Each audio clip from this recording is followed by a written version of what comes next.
Potency means a plant cell or a single cell can give rise to a whole plant.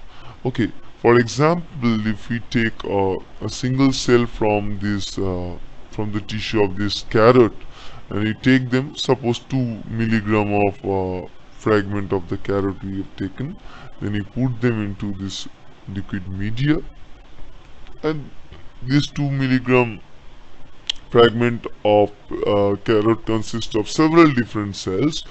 Now these are cultured in nutrient medium. Stirring causes single cells to shear off into the liquid media. Now these single cells are free in the suspension, begin to divide. Now the single cell will start dividing and it will provide the embryonic stage. The embryonic plant developed from the culture of single cells after some time. It will vary from one type of plants to another type of plant, and then this embryonic development is done.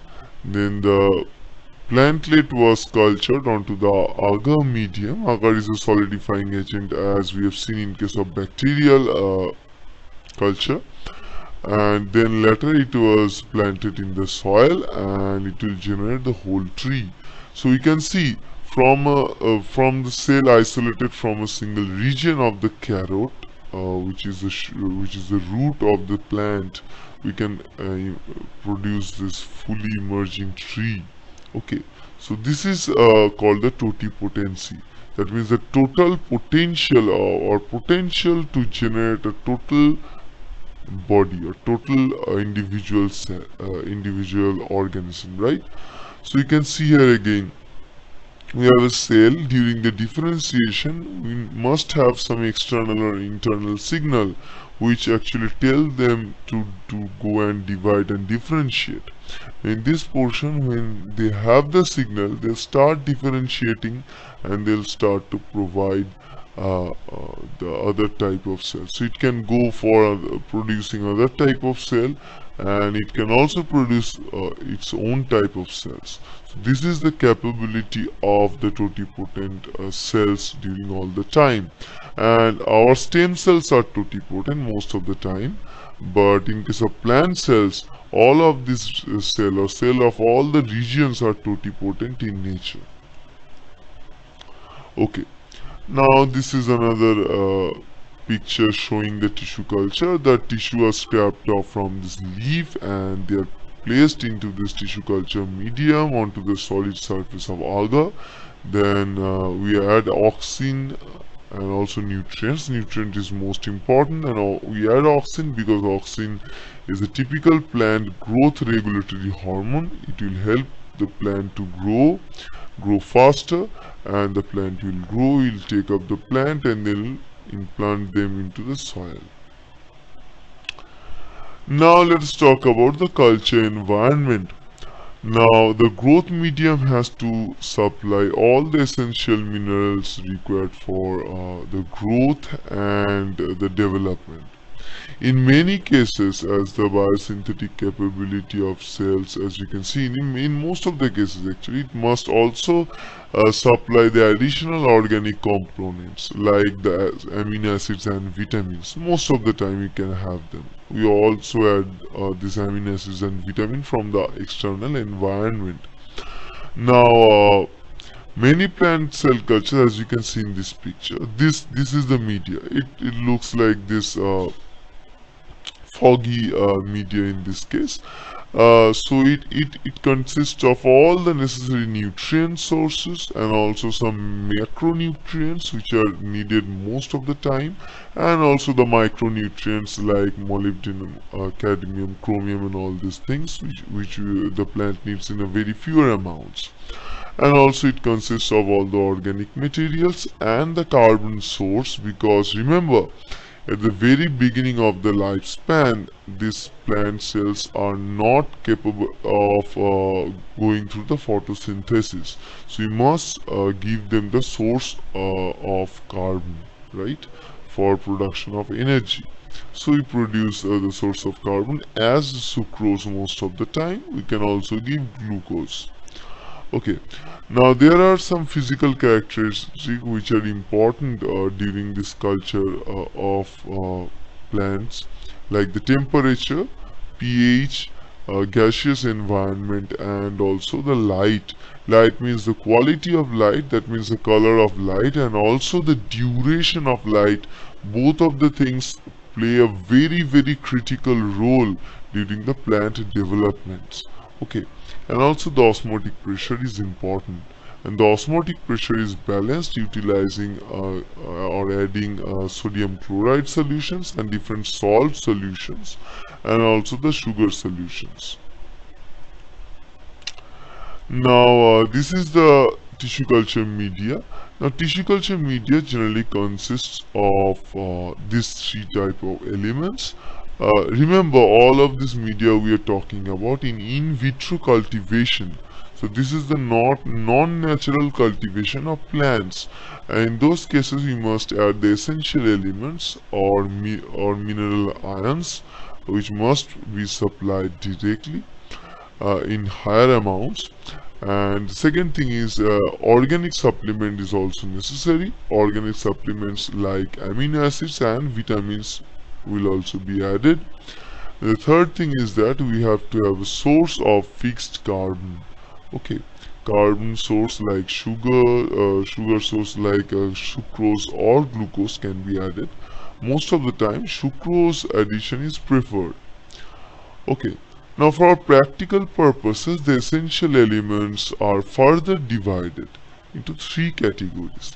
One is the macro elements needed in higher amounts, micro elements needed in lower amounts, and also iron.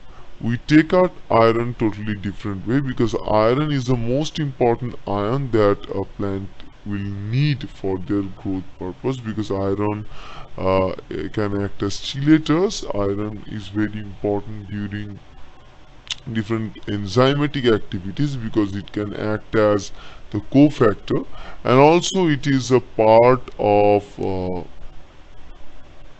many enzymes of the plant cell, right?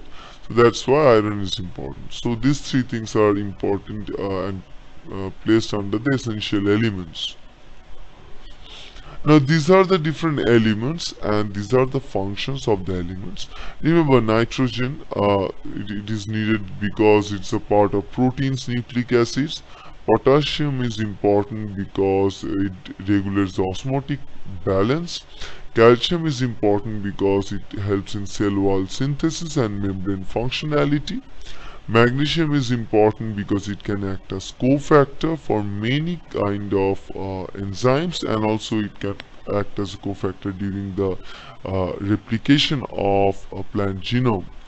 Phosphorus is important because it's a component of nucleic acids and also help in the energy transfers and all those kinase reactivities. Sulfur is important because component of some amino acids like methionine and cysteine, and it can act as a cofactor as well. Chlorine is utilized because it required for the photosynthetic machineries in some cases.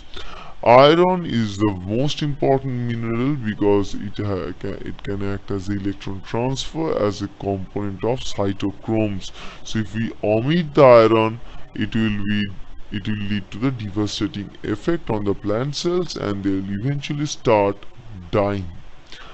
And also the manganese, cobalt, copper, zinc and molybdenum, all of the other elements here, they can be utilized as the enzyme cofactors.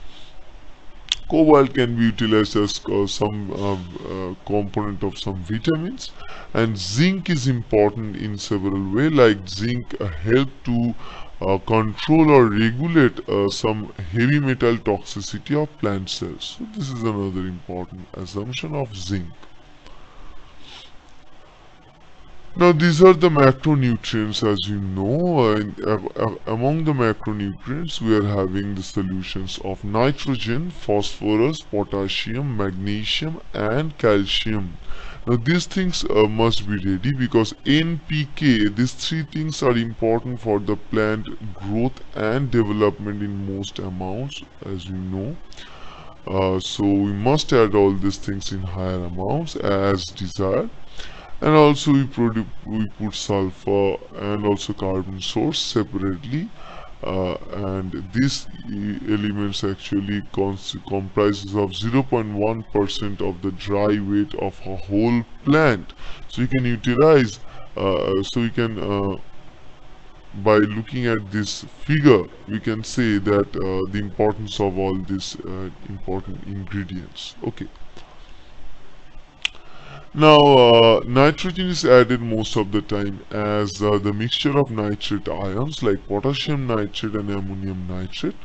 Why we must add the mixture of potassium and ammonium nitrate in this case? Because what happens normally, at higher concentrations, ammonium ions can be toxic, and plant cells culture can uptake ammonia ions from the media. As a result, the media become acidic, right? So in those cases, in order to utilize this ammonium ion at the sole nitrogen source, the medium needs to be buffered very well. So for buffering the media, we utilize a mixture of nitrate and ammonium ions, because this mixture of nitrate and ammonium ions can have the advantages of weakly buffering medium. Okay, now the phosphorus is usually supplied as a phosphate ion of ammonium, sodium or potassium. At high concentrations we can utilize them. Okay. And micronutrients are there like manganese, zinc, boron, copper and molybdenum on all these things. Iron is also micronutrients, but it's very very important. Okay, and here is written the maybe the most critical of all the micronutrients. Okay. Okay. Now vitamins can be needed, and most needed vitamin is thiamine, because thiamine can act as a component of thiamine pyrophosphate, which is a very very important group transferer inside the plant cell. Okay. And also pyridoxine is important, which is a vitamin B6, and myoinositol is important. Though myoinositol is completely included, and this is not a vitamin, though it's a sugar like component or carbohydrate like component, right? And other vitamins such as biotin, folic acid, ascorbic acid, pantothenic acid, tocopherol, which is the vitamin E, riboflavin and paraaminobenzoic acid have been included in some cell culture media. Now remember one thing, that this media is not constant for all the type of plant cultures. The media composition or the actual amount, we need to add all those things in different plant tissue culture media, but the amount we add will vary from one type of plant to another type of plants, because in the soil the plant grow will vary from one place to another place, right? So the soil of tundra is totally different from the soil of Sundarban regions, which is a mangrove region, right? So we must standardize the type of environment the plant required, and also the type of soil or nutrient requirement for the plant before culturing the plant into the tissue culture media. Okay, so this is very very important. And now the solidifying agents. Solidifying agent, the most important is agar gels, which is a common household name for us, and we can utilize them because this agar gel do not react with media constituents, and it is not degraded by the plant enzymes, so it's good to utilize this agar gels. And we can also utilize another gelling agent for this purpose, which is called the Gelrite. Okay, now this product is a synthetic, and it should be added from the 1.25 to 2.5 gram per liter, resulting in a clear gel which aids to detect the contamination. So that's why the gellerite is utilized, because you can detect the contamination. If any contamination happens, the transparency of the gel will go, right? Now this is the whole composition of different ingredients, and this is the concentration in stock, and this is the concentration in the medium that must be added. Okay, so I'm not going to tell about each of the things, right? Now let us talk about the different types of tissue culture media. Now depending upon the type of tissue culture we are dealing with, depending upon the type of tissue we need to culture into the media composition will vary. A number of media is utilized for different types of culture. For example, the White's media. White's medium is one of the most important media for the root culture of plant tissue culture. And MS media and LS media, these are the general type of media. MS media means the Murashige Skog media, founded in 1962, and LS media is the Leesmeyer and Skog media, derived in 1965. Both type of medias are the media which help in the regeneration of plant components, any kind of plant component. Suppose you isolated a plant, you don't know what is the typical environment that the plant must go. You can utilize MS media or LS media for general growth and regeneration of the plant organs, because this MS and LS media both can induce the organogenesis of the plant in very spontaneous manner. Is very effective during the organogenesis. Okay.